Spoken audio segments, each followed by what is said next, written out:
Hello friends, welcome to జైజీ tubs.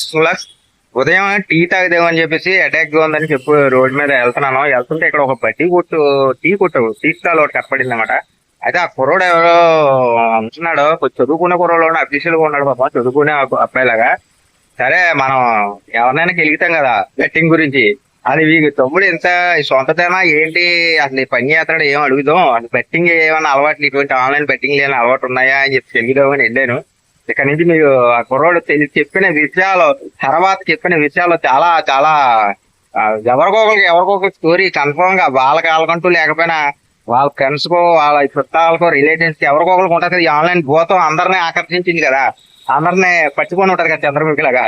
అయితే ఇలాగే ఆ తమ్ముడు కూడా ఒక స్టోరీ చెప్పాడు. వాళ్ళ ఫ్రెండ్ జరిగిందంట. ఇంతకీ ఆ తమ్ముడు ఆటగాని వాళ్ళ ఫ్రెండ్ విషయంలో జరిగిందంట పాపం, అది చెప్పాడు. ఓకే, వీడియోని చూడండి, లాస్ట్ వరకు చూడండి. ఆ తమ్ముడు చెప్పిన వాళ్ళ ఫ్రెండ్ ఏమైంది, బెట్టింగ్ లో ఎలా లాస్ అయ్యాడు, సూసైడ్ అటెంప్ట్ కూడా అయిపోయిందంట.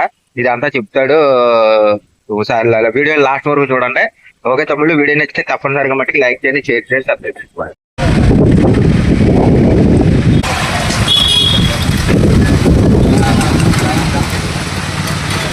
తమ్ముడు టీ ఎంత? టీ ఒకటివా? ಅದು ಕಲರ್ ಕಟ್ಟಿದ್ರೆ 7 ಇಂಚು ಮಾಡ್ತಾರೆ, 7 ಇಂಚು ಮಾಡ್ತಾರೆ. తమ్ముడు షాప్ మీదేనా? ఎంత వస్తుంది తమ్ముడు? 500. అలాగా చదువుకున్నా నువ్వు? మరి డిగ్రీయా? మరి ఇచ్చేసుకుంటున్నావే? జాబ్ చేస్తానా?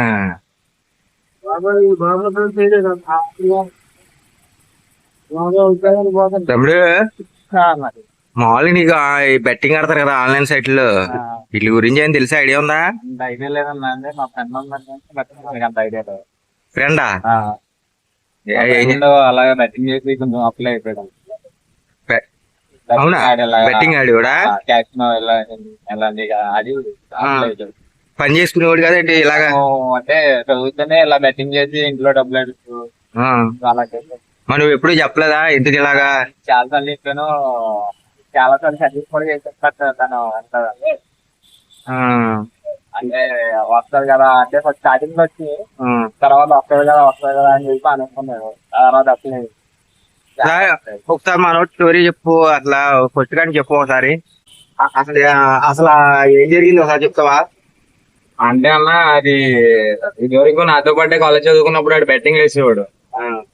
నాకు కూడా చాలా సార్లు చూపించాడు, వచ్చి అనేవాడు, ఆడేవాడు, బయటికి వెళ్ళేవాడు, ట్రిక్స్ ఎంజాయ్ చేసేవాడు. బట్ నేను అంత చూపించేవాడిని కాదు, తను చేసేవాడు. అలాగా కొన్నాళ్ళు చేసాడు. తర్వాత సడన్ గా ఆగిపోయి డబ్బులు అప్పు అయిపోవడం, బయట చాలా మంది దగ్గర అప్పు తీసుకోవడం, ఇలా అప్పు అయిపోయి దాంట్లో వేసి ఆన్లైన్ గేమింగ్స్ లో వేసి చేయడం, ఇలా చేసాడు, చాలా చేసాడు.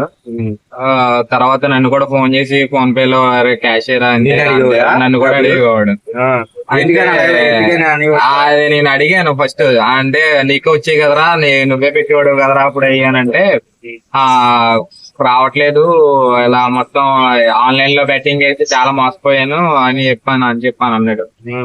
దగ్గర దగ్గర వాళ్ళ ఇంట్లో వాళ్ళు అయితే చెప్పడం అయితే, ఈడు చెప్పడం అయితే ఒక 20-25 లక్షల దాకా అప్పు అయిపోయాడని చెప్తే, 20-25 లక్షలు తను కమ్సకం సూసైడ్ అటెంప్ట్ కూడా చేసుకునే టైప్ లో కూడా వెళ్ళిపోయాడు.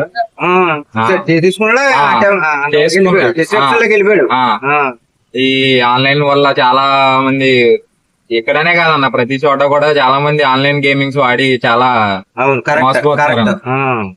మనకు తెలిసిన కొంతమంది ఇలా తెలుసుకుంటా ఉంటే చాలా మంది బోల్డ్ మంది ఉన్నారు. తెలిసిన ఇప్పుడు సోషల్ మీడియాలో తెలిసిన వాళ్ళే చాలా మంది ఉన్నారు, తెలియని వాళ్ళు కూడా చాలా మంది ఉన్నారు. నీకు మట్టికి నీ ఫ్రెండ్ ఉంటే నీకు అలవాటు అవ్వలేదు ఎందుకే చేసుకోలేదన్న. ఇప్పుడు ఇంకా నువ్వు అసలు దాని జోలికి వెళ్ళవేమో, కళ్ళ ముందు ఇలా జరిగింది కాబట్టి. చాలా ఇన్సిడెంట్. తను అయితే నాకు చాలా బాగా క్లోజ్ గా ఉండేవాడు. అలాంటి తనే చేసుకుని చేసుకుని రాకొచ్చాడంటే చాలా. ఓకే తమ్ముడు, థ్యాంక్స్ తమ్ముడు. అదే అసలు నేను ఇలాగ బెట్టింగ్ గురించి ఇలాగా చేస్తా అవేర్నెస్ చేస్తూ ఉంటాను అనమాట. Okay okay. అయితే మాల్ట్ ఇదేదో నువ్వు చదువుకున్న కుర్రోళ్ళలో ఉన్నావు, అసలు నువ్వు ఇక్కడ ఏం చేస్తున్నావు ఆ.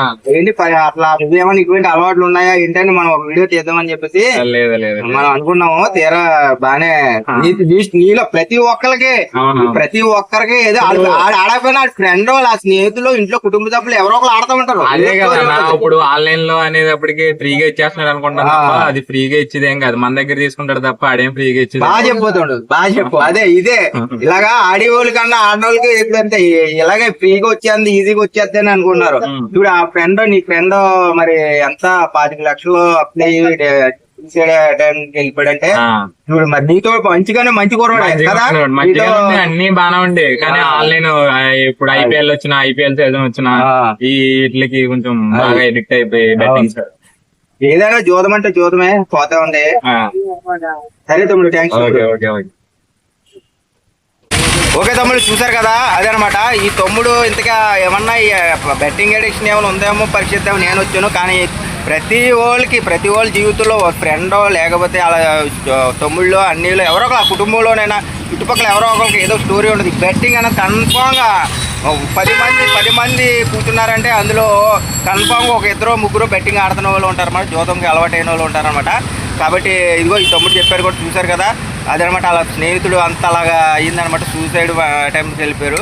ఈ తమ్ముడు ఏంటంటే కొంచెం ఎంత ఎలాగైనా అందులోకి దిగలేదు. అందువల్ల ఈ తమ్ముడు అదృష్టవంతుడు. వీళ్ళ పాపం చదువుకున్న డిగ్రీ చదువు కూడా ఇలా కష్టపడి ఇదిగో చేసుకున్నాడు.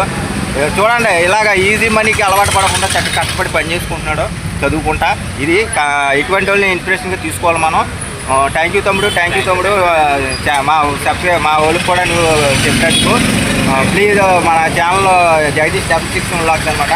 నువ్వు కూడా కొంచెం ఈ బెట్టింగ్ ఎవరైనా చేస్తూ ఉంటాను, షేర్ చేస్తూ ఉంటే మన వాళ్ళందరికీ చెప్పు, ఫ్రెండ్స్ అందరూ కూడా. థ్యాంక్ యూ సో మచ్ తమ్ముడు, థ్యాంక్ యూ సో మచ్ తమ్ముడు. ఓకే ఫ్రెండ్స్, వీడియో నచ్చితే లైక్ చేయండి, షేర్ చేయండి, సబ్స్క్రైబ్ చేసుకోండి. నెక్స్ట్ వీడియోలో కలుద్దాము. బాయ్.